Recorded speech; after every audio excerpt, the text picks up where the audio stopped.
দর্শক, বাংলাদেশ জনবহুল একটা দেশ। এখানে লেখাপড়া করেই যে চাকরি করতে হবে এই প্রথা, এই ভুল ধারণা ভেঙে দিচ্ছে উদ্যোক্তারা।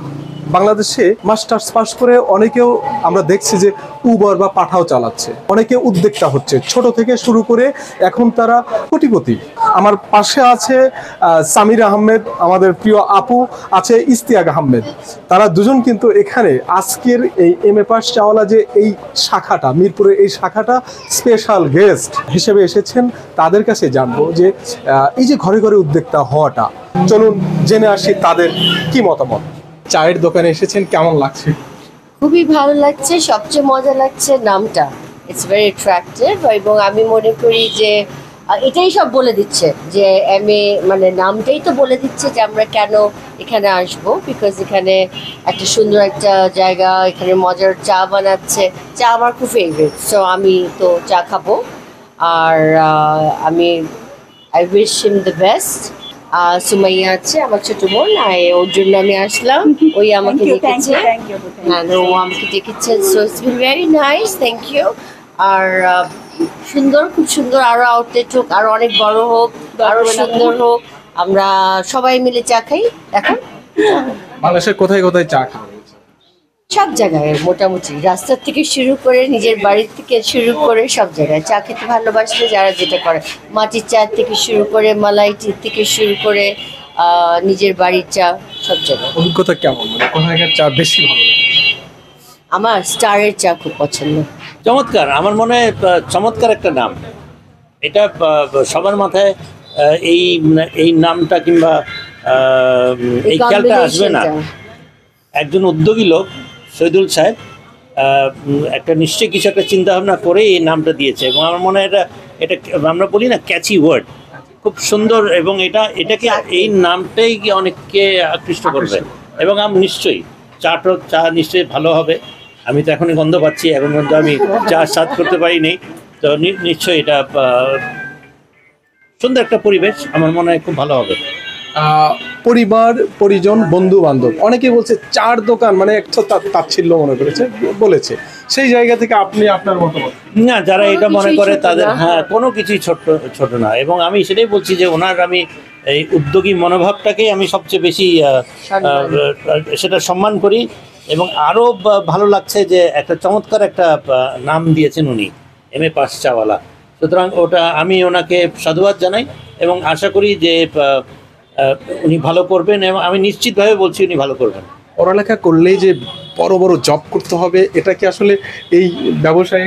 এটা তো বিজনেসে চলে গেলেন। এখন বিজনেস যারা করে তাদের যে সবসময় পড়াশোনাও করতে হবে তাও না, আর তার উপরে পড়াশোনা করে যদি বিজনেস করা যায় ইটস প্লাস পয়েন্ট, তাই না? এটা আরো সুন্দর হলো, দুটা একসাথে মার্জ করে আরো সুন্দর হবে ইনশাআল্লাহ। আপনার কাছে, আপনি তো একজন উদ্যোক্তা, আপনি তো বিজনেসম্যান, আপনি তো আগে থেকে পরিচয় আছে ভাইয়া। এই যে এমএ পাস চাওয়ালা এখানে এসেছেন, আপুর সাথে কেমন লাগছে? অনেক ভালো লাগছে, অনেক ভালো লাগছে। আপুকে পেয়ে আসলে আমি খুবই আপু কৃতজ্ঞ।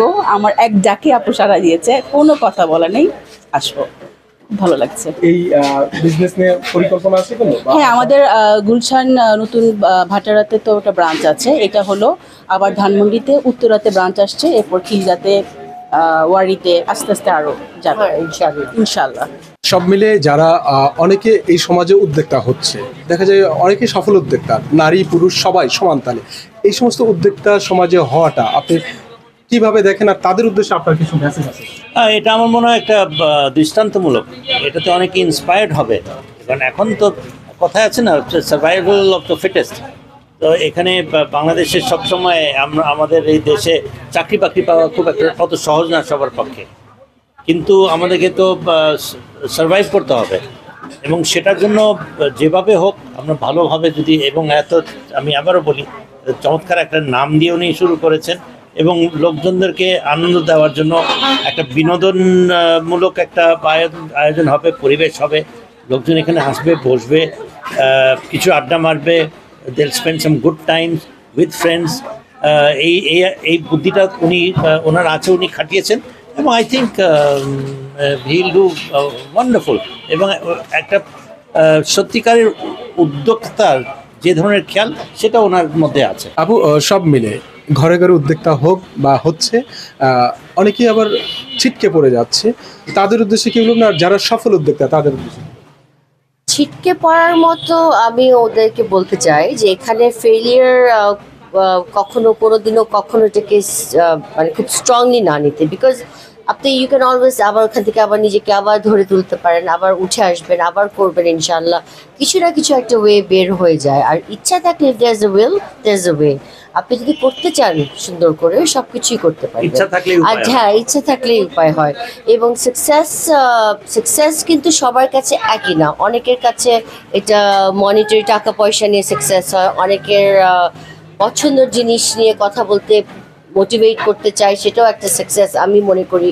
কারণ আমাদের কিন্তু এখন অনেক প্রয়োজন যে আমাদের নতুন জেনারেশন দেখে আমরা সুন্দর সুন্দর কথা বলে তাদেরকে যেন আমরা ভালো জিনিসগুলো বুঝাতে পারি, হ্যাঁ, এবং খারাপ ভালো ডিফারেন্সে যেন ওনারা বুঝে, ওরা বাচ্চারা যে বুঝে না তা না, কিন্তু আর একটু সুন্দর করে যদি আমরা যারা সিনিয়র একটু আমরা যেন এটা করতে পারি, সেটা আমি মনে করি। আমি দেখেছি অনেক জায়গায় যে অনেকজন এগুলো কথা বলে, কাউন্সিলিং করে। I think that's very nice, খুবই ইম্পর্টেন্ট। এমএ পাস চাওয়ালা হওয়ার পিছনে অনেক ট্র্যাজিক হিস্ট্রি আছে। আমি মূলত মনপুরা স্কুল অ্যান্ড কলেজের ইংলিশ লেকচারার হিসেবে ছিলাম। তো করোনায় তো সবচেয়ে বেশি ক্ষতিগ্রস্ত যে প্রফেশনটা, সেটা হলো টিচাররা বেশি মানে ক্ষতিগ্রস্ত হয়েছে। তারপরে আমি অর্ক নামে আমার একটা লার্নিং প্ল্যাটফর্ম দিই। এখানে অনেক টাকা লস খেয়ে যায় এবং বাড়ি থেকে আমি জমি জমা বিক্রি করে নিয়ে এসেছিলাম। তারপরে আমি ওই ব্যবসাটাতে যখন অনেক হলাম, লস খেলাম। লস খাওয়ার পরে আমি আত্মহত্যা করতে যাই এবং আল্লাহর অশেষ মেহেরবানিতে আমি বেঁচে যাই। তো তারপরেই আসলাম যে কোনো কিছু তো করা দরকার, কারণ আমার তখন একটা ছেলে ছিল। তো পরে আমি চিন্তা করলাম যে কিছু করা দরকার, এবং তখন আমার যে পরিস্থিতিটা ছিল যে প্রতিদিন ইনকাম সোর্স বের করা দরকার।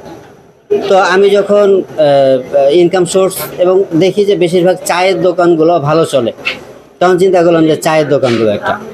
এবং যখন আমি আমার আত্মীয় স্বজনরা বললাম যে আমি একটা চায়ের দোকান দেবো, বন্ধু বান্ধবরা বললাম, তখন বলতেছে, হাসতেছে যে তুমি পড়াশোনা করার পরে চায়ের দোকান দিবে।